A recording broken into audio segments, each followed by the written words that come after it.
Hey John, this is Grace from the University of Florida. What I love most about Dormify is that their products are truly made with college in mind. My absolute favorite product I purchased was the charging headboard.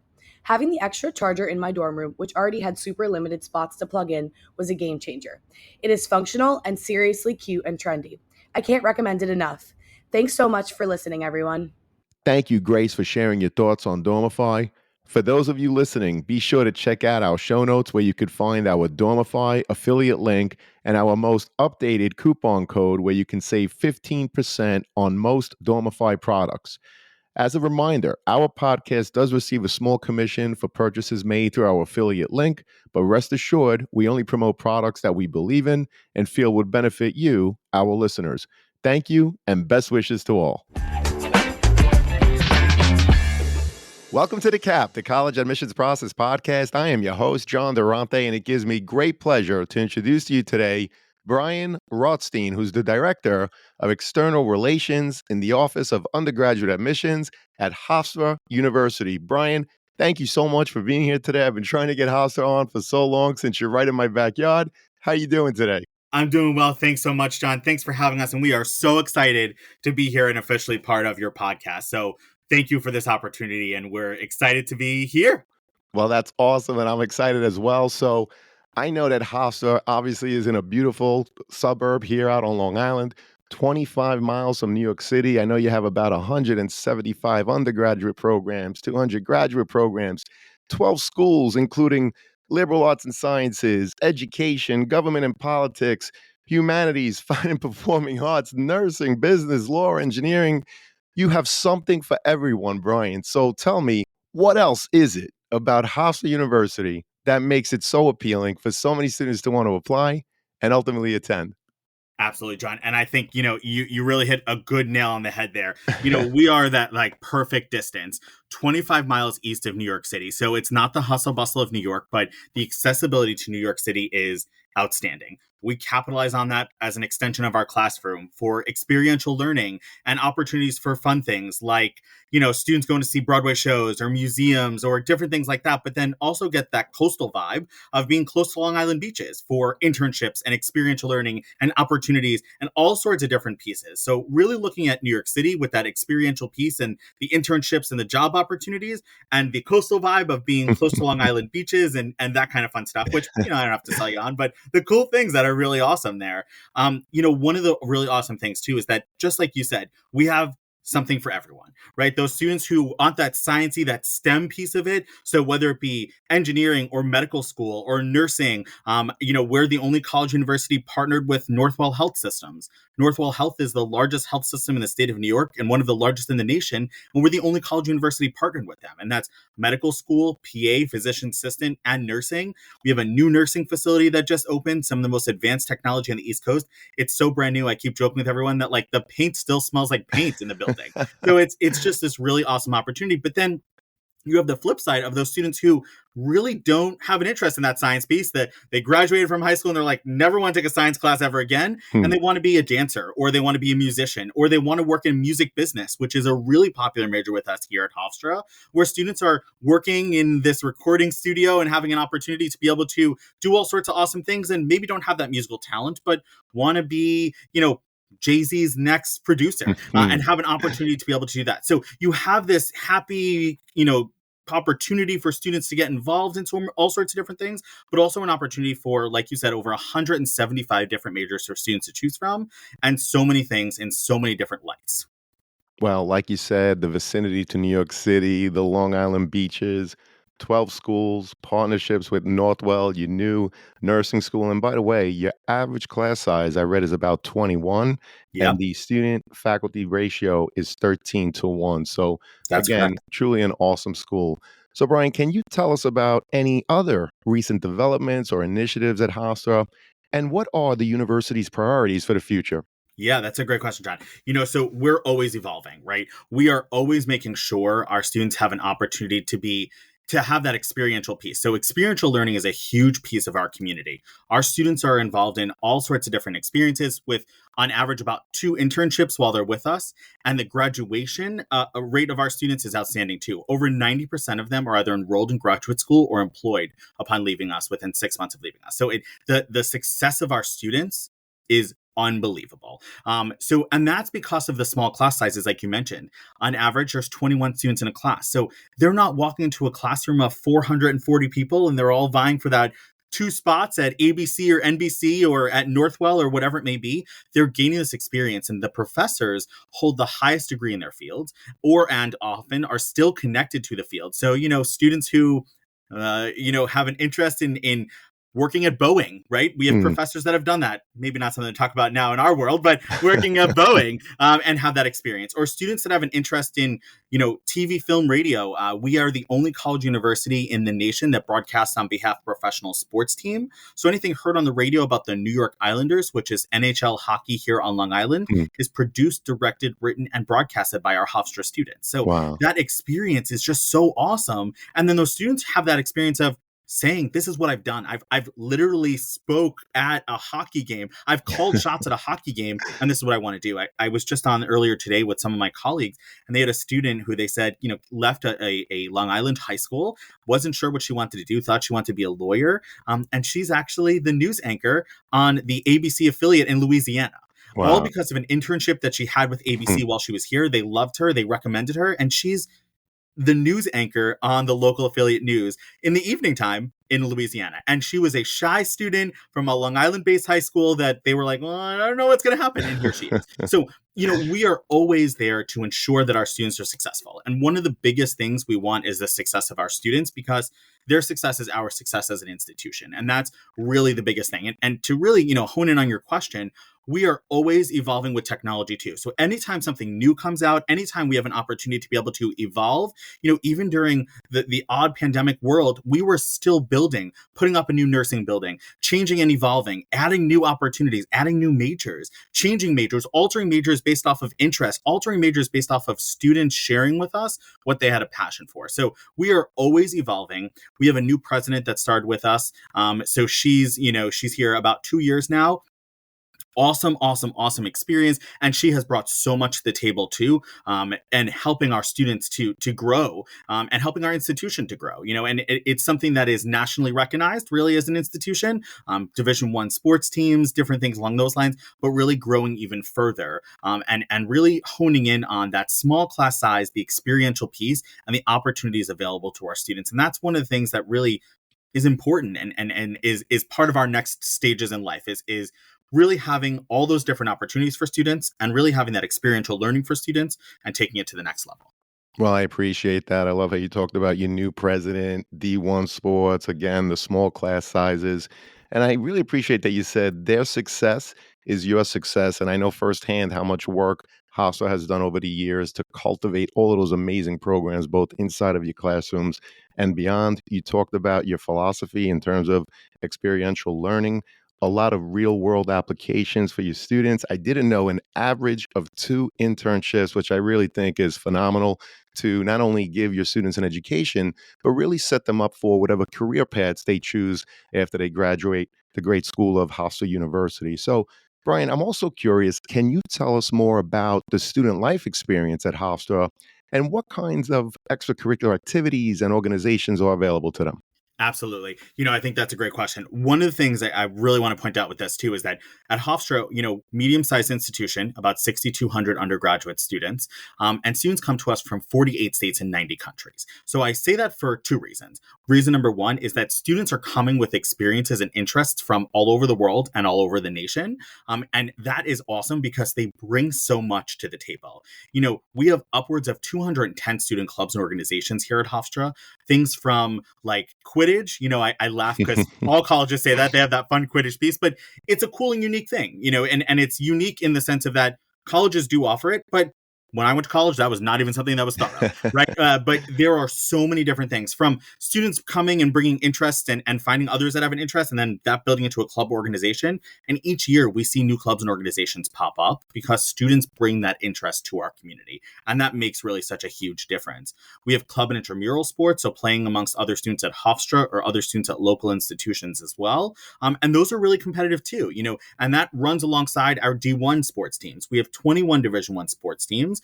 We are in the CAA, it's the Coastal Athletic League, and we're in good company. Stony Brook, Monmouth, University of Delaware, so University of North Carolina, Wilmington. So some really good, strong teams that we play against. And one of the cool things I like to point out, we're the Hofstra Pride, and everyone talks about this, and it's a cool thing to think about because Long Island Lions. So many people have lions as their mascots, and we have two lions, a lion and lioness, and it's namesake to Mr. and Mrs. Hofstra that really own the land where our institution was founded. So two lions from the Lion King days make up a pride. So we're the Hofstra Pride. So kind of a cool, That's unique, awesome. fun fact feature that I always like to talk about. But one of the really cool things about those clubs and organizations is that students gain experiences through that too. We have students that will go off and do internship opportunities, do research opportunities, get involved in different pieces, have had jobs that have come out of their clubs and organizations.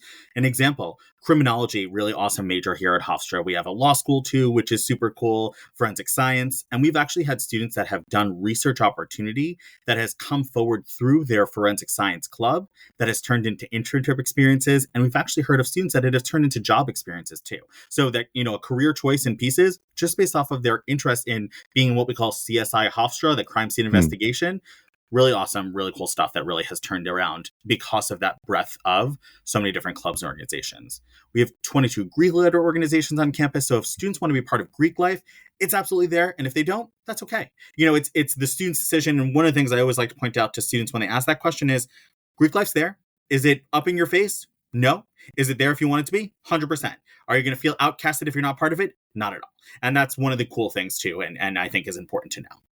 Well, that's terrific. And I appreciate how you talked about you have students from throughout the country and throughout the world, over 200 student clubs and organizations. Again, really sounds like there's something for everyone, and just so mindful of all the great programs that you offer, not only in your classes, but also outside, which again helps students not only have a great time while they're at Hofstra, but prepare them for whatever is to come after graduation. So, Bryan, let's talk a little bit about the actual application review process itself. Absolutely. What is Hofstra's approach to the admissions process, particularly in terms of the criteria and other factors considered when reviewing applications? Of course, this is something important for so many students and their parents. So take your time, and whatever insights you could share would be greatly appreciated. John, that's a great question. And this is one of my favorite things to talk about. And I'll tell you why. The admission process is scary. And it is something that for many years of doing this, that folks, it's nerve-wracking. It makes students and their families nervous. It makes students and their families anxious, and it's a nerve-wracking time. The one thing I say to students very often is that it's stressful right now, but in a year's time, it will be something that will be in your rearview mirror, and it's not something you have to think about. So yes, it's a stressor right now. It's most important on your list, but take a deep breath and we'll make it through together. One of the things here at Hofstra that I think is so important too is that we're very personalized. We know our students. We get to know them from the start, and that makes such a difference in the process. And what I mean by personalized is our outreach, our communications, all sorts of different pieces from our Office of Admission really showcases to them their time with us at Hofstra and what it will be like, but also who we are as an office. So one of the things that we do is that we actually start that outreach process even early on in their research, and really early on in their process of admission. They can apply to us through either the Common App or the Hofstra application. We don't have a preference over one or the other. It looks the same to us on the receiving end. And what I say to students too, as well, is that take your time. Deep breaths, everything like that. We are a holistic review institution. So we really look at everything. And you'll hear that from colleges and universities. But when I say we look at everything, we read every essay. We read every letter of recommendation. We read every resume. We read every piece of why Hofstra, or any piece of information that is submitted on behalf of a student or a student submits on behalf of themselves. is something that our office actually reads because it gives us an experience to get to know the student in a whole bubble, right? The grades are what they are. Looking at students' GPAs, looking at students' transcripts, they are what they are. And sometimes, it doesn't always reflect who they are as an individual. So we want to know why it might not reflect them. Did they encounter something? Do they want to tell us a story? Is there something they experienced during their high school career that changed who they were? So we want to learn about them as an applicant and as an individual person too. So that's really why we take that full approach of reading about who they are as individuals. So what we do is we look through all their different pieces. So, we look at their high school transcript, we look at their trend in grades. So how did they start off high school and how are they doing? What have they taken in comparison to what's offered at their school? Are they taking AP classes that are offered? Are they taking IB classes? Are they taking college level classes that are offered through a joint institution or anything like that? So those are all taken into consideration. One of the things I also say about resumes is it gives us an opportunity and experience to also see what they're doing outside the classroom. I say to students all the time, we want to know what you're doing outside the classroom. And there are some students who feel picking up a younger sibling is not something that impresses colleges, but it does impress us. It showcases to us leadership. It showcases responsibilities. It showcases so many different things to us. So we encourage students to share with us what it is they're doing outside the classroom. As awesome and crazy and unique of volunteering with a PA to picking up their younger siblings or working at the local ice cream shop. It gives us an experience to be able to, or gives us information to be able to really pull apart and see students as well. The same thing with letters of recommendation. We love to see them. We love to hear from folks around a student's community, and that's not only in their school community. So yes, there has to be an academic one, but we encourage them to look at outside ones as well. So if they babysit for their next door neighbor's children, if they, work at the Dunkin' Donuts up the road, if they are on a sports team, if they volunteer or part of a club or organization at their school, it gives us an opportunity to see them in a multitude of sheds of light to really talk about their character, their academics, who they are, what they're doing, and showcases to us as well some of the things they can do in our community in addition to that as well. One of the other things with the essays is we really read them. I mean, John, we literally take them apart. We sit there and we read lines, each individual line. So, we like to get to know the students because it gives us an experience, and that's an opportunity for them to share information with us that maybe you don't see in their transcript or maybe you don't see in the different pieces. So you hear me talk about all these things, but you didn't hear me mention SAT or ACT scores. So at Hofstra, and I'm sure that was coming up with one of your questions, at Hofstra, we actually have been test optional for quite some time. I think we're going on about 9 years now at this point Wow. of being test optional. So not everyone is a test taker, and that is okay. One of the things that we say to students and to be super transparent is we work in the Office of Admission, right? Our job is to help admit students to college. So we'll be transparent with them. If they email us and say, hey, I got this on the SATs, will it benefit me? We'll flat out tell them if it does or does not. Right. And we're transparent about it because we want, again, to see them be successful, right? And why would you set someone up for failure if that's not who we are, right? We don't want them to fail. We want them to succeed, and we want to give them that opportunity and experience. There are some programs that do require it. When we have a accelerated PA program, there's a medical school program that's super selective. So those two still require it, and at most institutions they usually do as well. But really, there's 170 plus programs that students are more than welcome to be test optional about. Well, we really appreciate you talking about the fact that Hofstra University has been test optional, but you also warned, beware if you're applying to a more rigorous major, such as your accelerated PA program. That program in this case actually needs the test scores. So students, it's very important to check the website for the latest and greatest information. It's the general application, whether or not a school is test optional or not.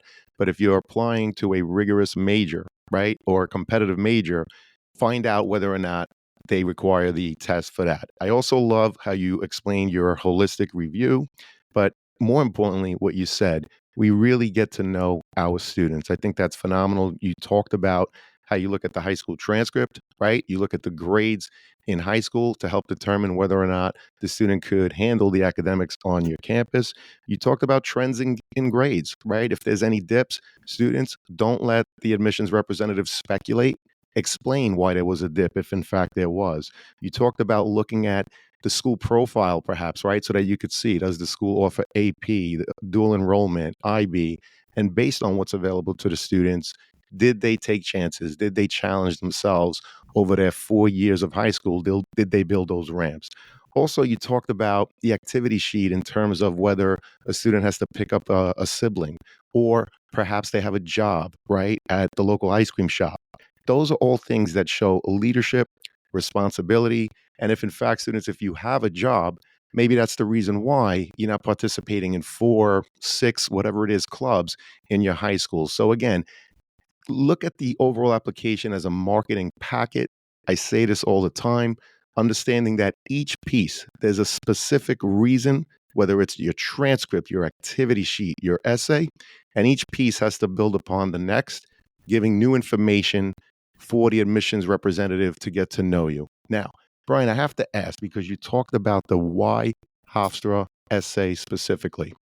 So, is there ever a time when a student is answering the why Hofstra essay and you're in fact able to determine that it's kind of like a cut and paste, right? Because I would imagine that what you're looking for in the why Hofstra question is, does the student really understand what we have to offer? Why do they see themselves there? And how do they intend to contribute to this great community that we call Hofstra University? What do you have to say about that why Hofstra essay, Brian? Yeah, that's a good question, John. There are students who really take that question to heart, and really sit down and think about it. One of the things I've heard from students before is they wait till they come to visit, and sometimes their applications take a little bit longer because they come out and visit with us because they really want to know that they're sharing with us as an admission team why Hofstra. And to your point, John, one of the things that's important is we want to know why. And exactly like you said, is it you can see yourself in our community? Do you see yourself sitting in our classroom? Do you see yourself majoring in one of the awesome, 175 plus majors that we offer? Do you see yourself kicking a soccer ball across one of our soccer field? Is standing on the stage, sitting in an audience for one of our shows in our 8+ theaters?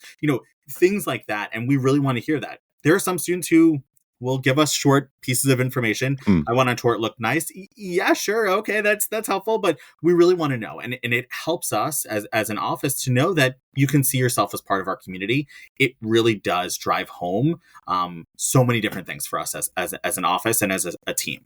Well, I appreciate that. And students, whether a school reports that they track demonstrated interest, it's very important if you can visit campus, engage in the emails that you receive, open the links, do your research, do a virtual event if they offer it. So, students, whether a school reports tracking demonstrated interest as part of their overall application review, it's very important to do certain things, such as when you see a rep at a college fair, speak to them. If you could visit campus, definitely go on the tour, ask all of your questions, not only of the tour guide, but of the random student, do your research online, be part of virtual events if they offer it, so that when you answer a question such as why Hofstra, you'll be better equipped to answer that question and demonstrating your understanding of their programs, why you see yourself there, and how you intend to contribute. So, having said all of that, Brian, what are some of the things that students do to demonstrate their interest in attending Hofstra University, of course? And does it come into play at any point in your overall application review process? That is an awesome question, John. And one of the things I say to students all the time is, you honed in on so many important pieces. Talking to the admission representative at a college fair, visiting a college, staying in communication with the admission representative is so, so, so important. Demonstrated interest at every college and university is different. One of the things that we say to students all the time is if we've started a conversation with you, or if you've started a conversation with us and we continue that conversation, do it. Continue the conversation in either fronts. One of the things, to your point, if I'm at a college fair and a student comes up and introduces themselves to me or fills out one of our cards or scans our QR code or whatever it may be, right? We stay in communication with them, right? That's the point of why we do what we do. That's why we work in an office, in an admission office, right? To continue with that conversation, the communication, and continue with the importance of why that is. So we do track it to a point, seeing how many times they've interacted with us. Have they been out to visit? Have they joined some of our virtual or in-person event? Have they been to an open house? Have they been to, a event on campus? All those different pieces, or off campus, all those different pieces come into play. Do we look at it in regards to different pieces? Yeah, very much so. How many times have you interacted with us? Will that come in with a scholarship committee piece? Yeah, to a point, it really will. So, it's so important to one, inquire with schools about demonstrated interest, but two, demonstrate the interest. Right. Actually do it. Reach out to us, stay in communication with us. We are our email kings and queens, because we really try to stay in communication with our students and ask and answer those questions. And ask those questions. John, I'll tell you a quick story. I'm a storyteller. I'm a New Yorker, so I'll tell you that quick story. Someone had talked about this when I was looking at colleges many moons ago. And my admission counselor, we had been back and forth communication wise, and I worked in the field for almost 14 years now. And actually, my admission counselor still works in the field. And we joked Wow. recently, I searched back through my email from high school and actually found the email back and forth that I had wrote to That's her awesome. when I was admitted to the school I went to. And I was so excited. And we also found out that ironically, my computer must have had some sort of meltdown, and my response to her was in hot pink.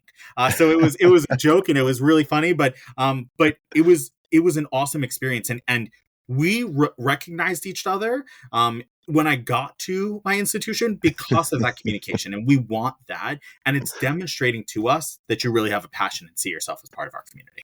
Well, that's awesome. I appreciate you sharing that story. And I have to say, what I also appreciate is you talked about how it was such a long time ago and you talked about email. So, Brian, just to put it into perspective, when I was applying to colleges, there wasn't such thing as email. Okay. So I just want to put that in perspective out there for you.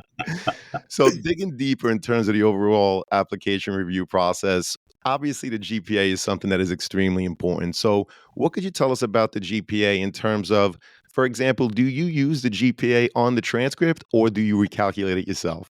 That's a good question, John. So, when we're looking at students' applications, again, we talked a little bit about that holistic review, right? So we're looking at the trending grades, we're looking at their overall GPA. We're really looking at the different pieces overall in regards to them as a student. So students, when applying to Hofstra, can apply Hofstra App, Common App, kind of as we mentioned. We are an early action institution, so early action is non-binding. We Mhm. have two different early action deadlines. So just a reminder, folks, there, early action, early decision. We are not an early decision institution. That's a binding decision with an institution. Our early action you hear earlier on. So early action one, November 15th, and they'll receive a decision from us by December 15th. So it's a pretty quick turnaround time for us to get decisions out to them. Early action two for us is December 15th with decisions by January 15th. So again, pretty quick turnaround time there as well. And then after that, we become a rolling admission institution all the way up until when classes begin. So usually about a 3 to 4 week turnaround time of students receiving an admission decision from us. When we're looking at that holistic piece overall, students have on average about a 3.8 overall high school GPA, about a 93 on the 100-point scale, about a B plus, A minus B plus on the A to F scale. But again, it's that holistic piece. So that's an average. That's not what we're looking for in regards to admission. That's not, hey, if you don't have a 3.8, if you don't have a 93, you're not being admitted. It's pulling those pieces together. And that's really where that holistic piece comes together. That's where that demonstrated interest piece we just talked about comes together. That's where all those different items really come together overall.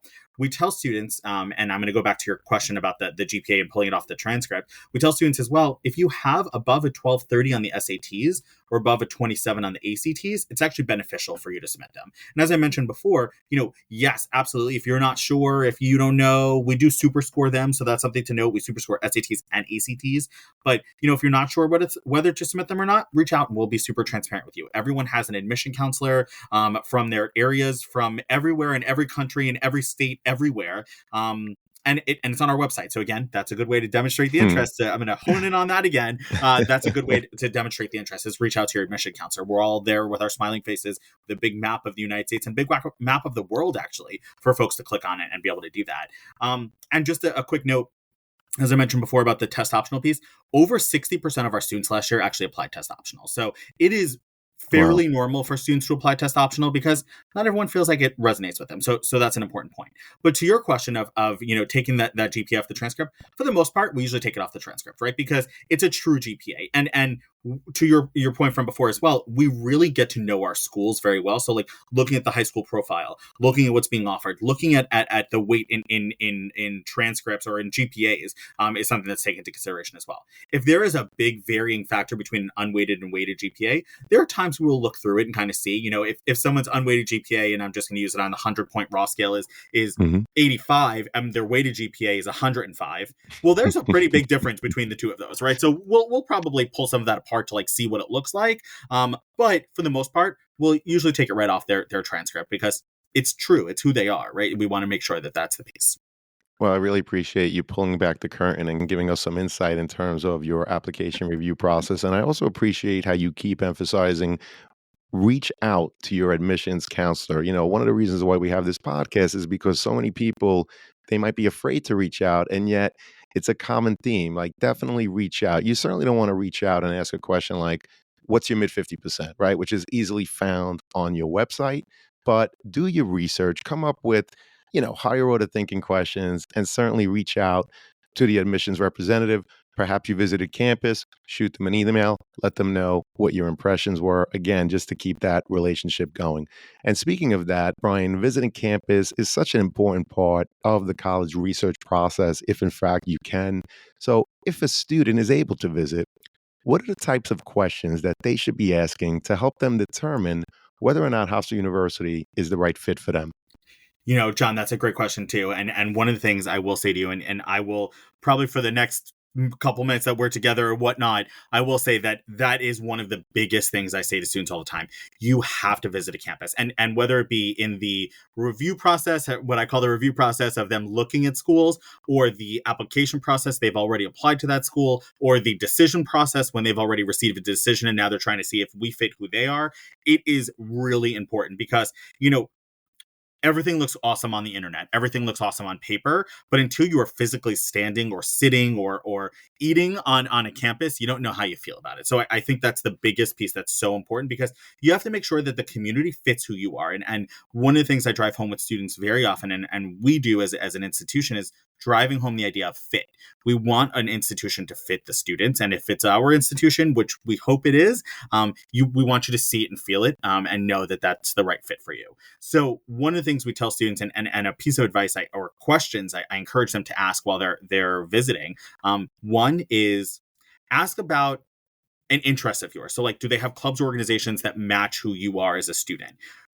Ask about the opportunities for research, internships, job opportunities, the ROI, or the return on investment of the student population, because that's an important piece too, right? You're graduating with this degree.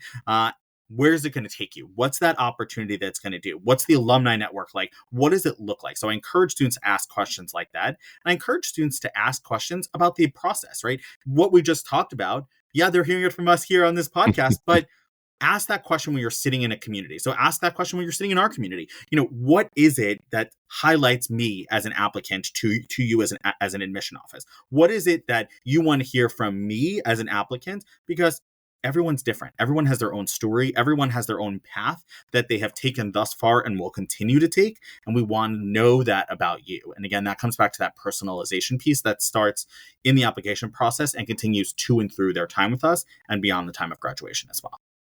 Well, there's a lot of pearls there. First of all, visit, visit, visit. If you can't visit before applying, certainly if you're accepted, you owe it to yourself to visit before matriculating. And I appreciate how you talked about not only finding fit in the actual school itself, the campus itself, but also the surrounding community. It's very important to visit so that you could see the school, but also, again, that surrounding community. I love how you're talking about asking about ROI, return on investment, ask about alumni network, ask the admissions rep, what do you want to see from your applicants, and see what they say. Maybe they'll give you a piece of advice to just help you enhance that overall application. So, Bryan, again, we really appreciate that.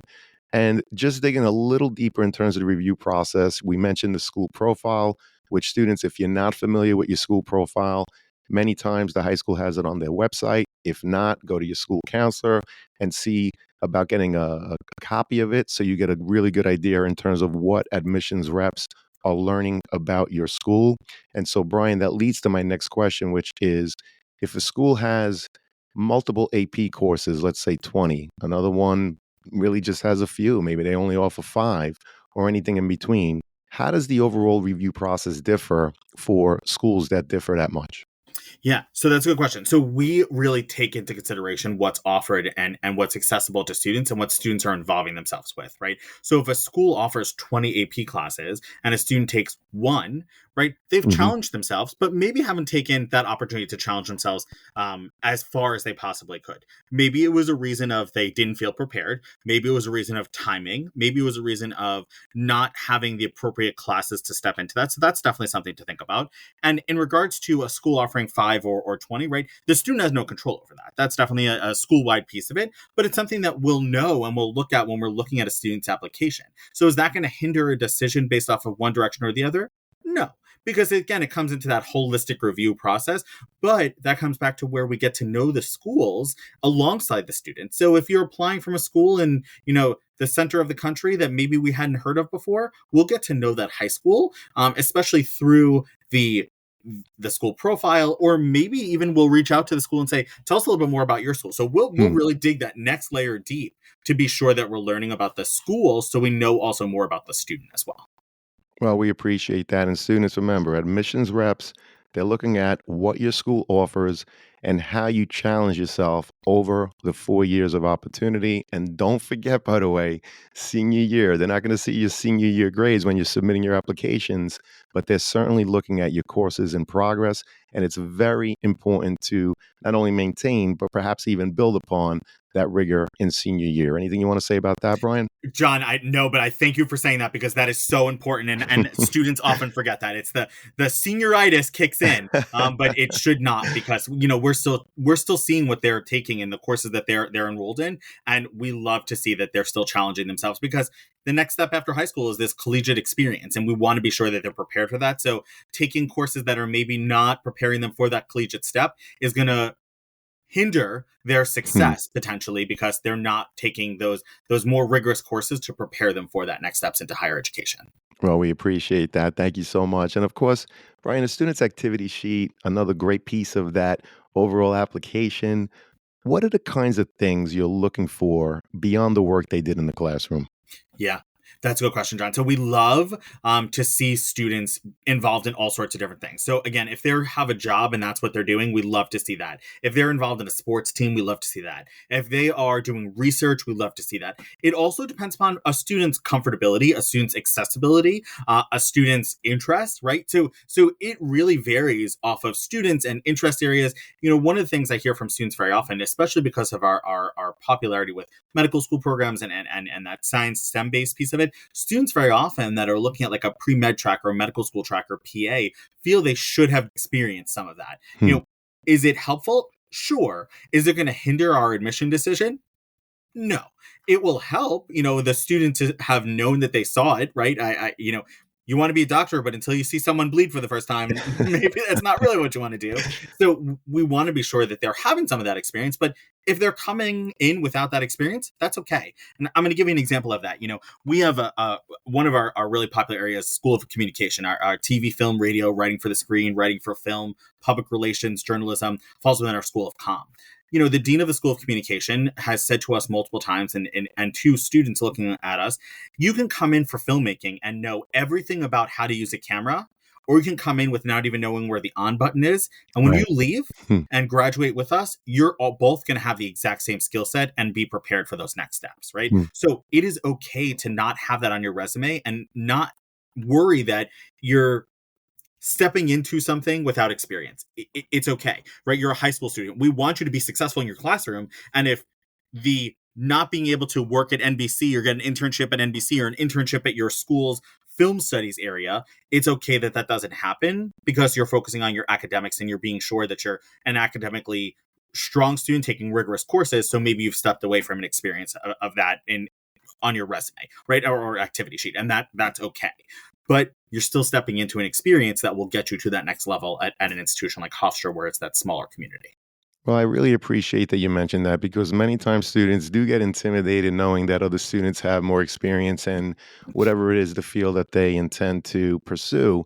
But it's a reminder that college is a continuation of your education, and maybe when you're writing that Why Hofstra essay, it's talking about your demonstrated understanding of Hofstra, how you see yourself there, how you see yourself contributing. But there was a rep that said something that resonated with me, and you just said a similar thing, which is, understanding that students, you're not done. The reason why you're going to college is to gain the skills, to gain the real world experiences so that when you do go into the workforce, you'll be ready for whatever it is that you're going to take on. Would you agree with that, Brian? 1000%. Well, I appreciate that. And, another piece of the overall application is the teacher's letter of recommendation. So, what are you looking for when reading a teacher's letter of recommendation? Yeah, that's really interesting you bring that up. So what we tell students is, there's always that favorite teacher at school that Hmm. so many students are all going to ask, right? And there comes a point where that teacher is not going to be able to write for every student. So a couple of things I remind students all the time is ask early. So start Right. to prepare your teachers and your ideas of who you're going to ask. So early on is really important. So even if it's the end of junior year and we're thinking about who's going to write that letter of recommendation, it is important to start to have that conversation because you want to be sure that they know that this is coming. Because, there's always that handful of as I mentioned, of teachers that are popular and that everyone wants to ask, but there's going to come a point where they're going to start to turn students away because they're not going to be able to write a strong letter for everyone. One of the other things I tell students all the time too is that we want to learn about you academically. So what I mean by that is if you want to major in something in English, but your math teacher knows you best, it's fine for your math teacher to write you a letter of recommendation because that those individuals see you in those academic lights. Sometimes you have a stronger relationship with a teacher that might not be in the subject area that you have a passion for, but might know you as an applicant and might know you as a student and knows you in a academic setting and can offer us the next layer of information that maybe your science teacher or your English teacher doesn't know because they haven't seen that. And just because you didn't vibe is the term I use with that teacher doesn't mean that that's not your area of expertise or not the area that you want to focus in. But sometimes you just don't vibe with the teacher teaching that class, but you vibe with the teacher that is teaching a class that really isn't going to be an area you're going to focus in. And Hmm. that's okay because they're still telling us something about you academically. And that's really the important piece. So we say to them, it's okay who it comes from. Is it helpful? Sure. But is it going to alter our decision back or forth based off of like it coming from a math teacher when you want to be a science major, or it coming from a science teacher if you want to be an English major? No. We just really wanted to learn about you as an applicant. Well, those are great pieces of advice. Number one, students, ask early. And Brian, you're absolutely right. There are so many teachers that are so popular. The students really, frankly, look up to them and adore them. But, sometimes those teachers get dozens upon dozens of requests. So, yes, asking early is super important. And I also like the insight that you gave that, for example, if a student is looking to major in English, it's okay to ask your English teacher for that letter of recommendation if, in fact, that's the teacher that knows you best. But if it happens to be a math or a science teacher that knows you best, even though you intend to major in English, that's fine, right? Because it's what we talked about earlier, where you want every piece of the application to build upon the next. So if there's a specific teacher who teaches something that's not in your major, but that that they're going to add a great piece, something more in your overall application, it's totally fine, as Brian said, to ask that teacher. So we appreciate that, Brian. And I was wondering, can you explain the opportunities Hofstra offers students that may have had an IEP or a 504 while in high school in terms of helping to ensure that they continue to be successful once they're on your campus?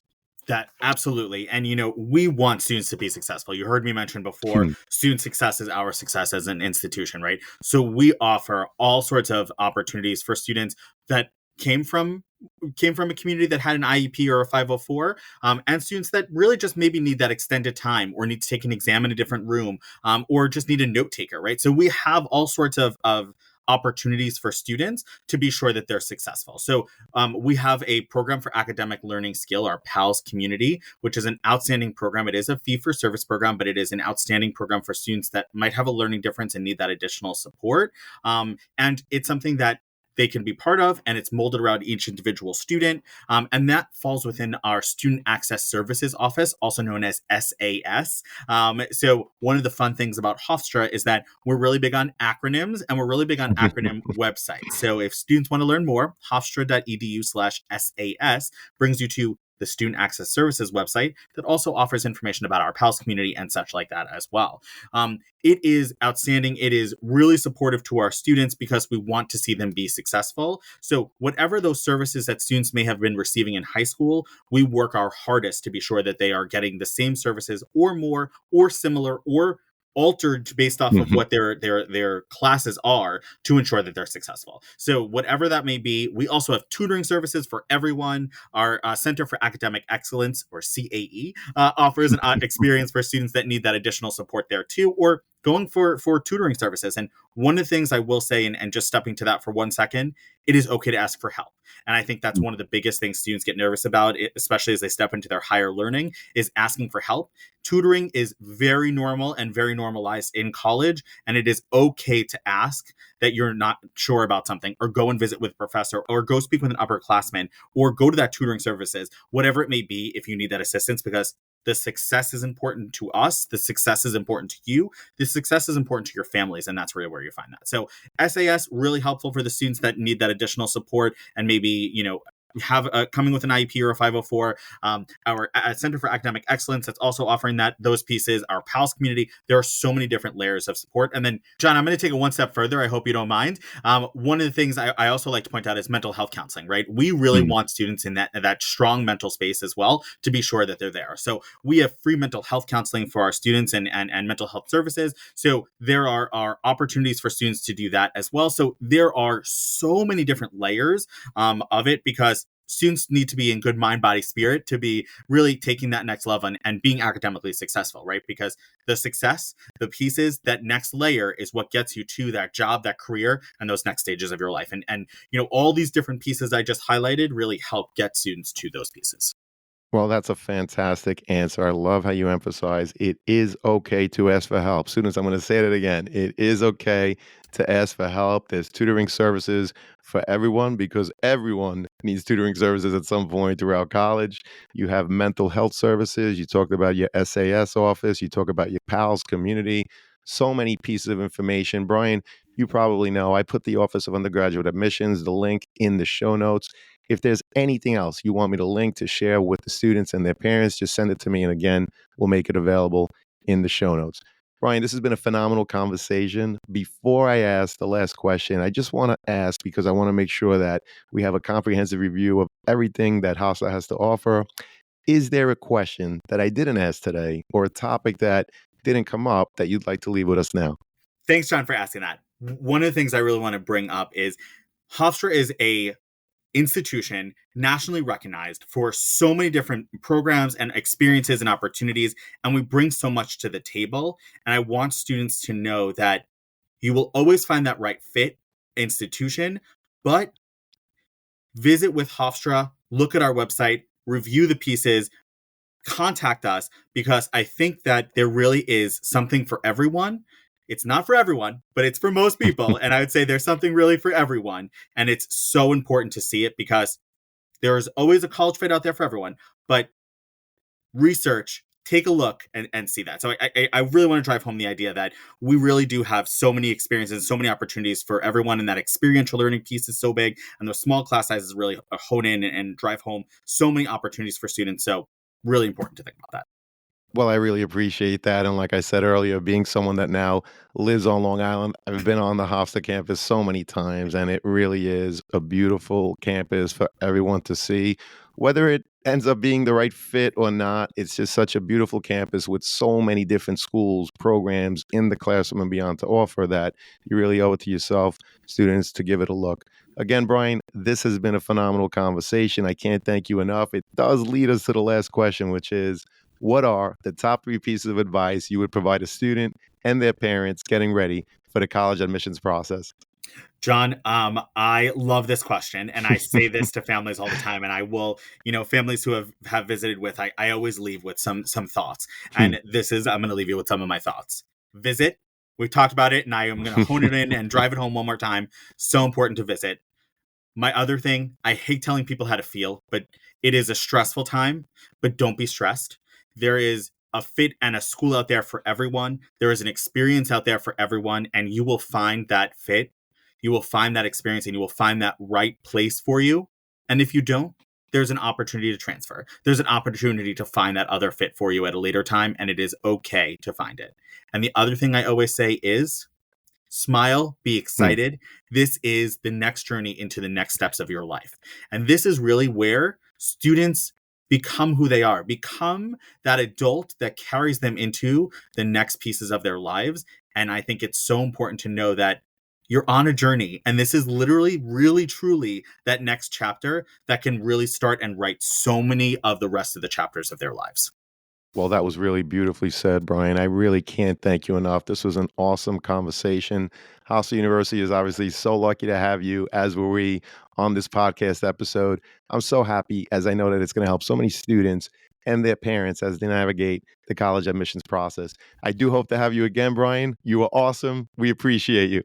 Thanks, John. Thank you so much, and thanks for having us. And folks, hope to see you soon. Absolutely. And one last thing to say to everyone out there, good luck with your college search. Best wishes to all. Take care. See you soon.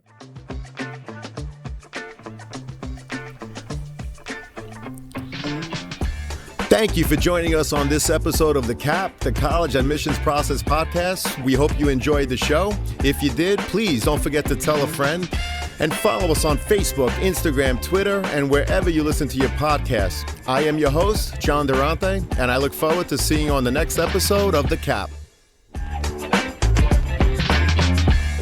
I want to welcome back Sean Patel, who's the CEO and founder of Prep Expert. Sean, thank you so much for being here. How are you? Doing well. Thanks for having me, John. Just wanted to do a quick shout out for an amazing deal that we have for college admissions process podcast listeners. We're offering 30% off all Prep Expert SAT and ACT courses and tutoring. It's live online. We've got the best score improvement guarantees in the industry. You'll get taught by 99 percentile instructors. And you can save 30% off when you go to the show notes of the College Admissions Process podcast. Grab your discount code for 30% off and click the link in the show notes. Thank you, Sean. So great to have you again. And to everyone out there, please note that if you make a purchase through any of our affiliate links, the podcast gets a commission. But rest assured that we would only promote products that we believe in and feel would benefit our listeners. Thank you all, and best wishes.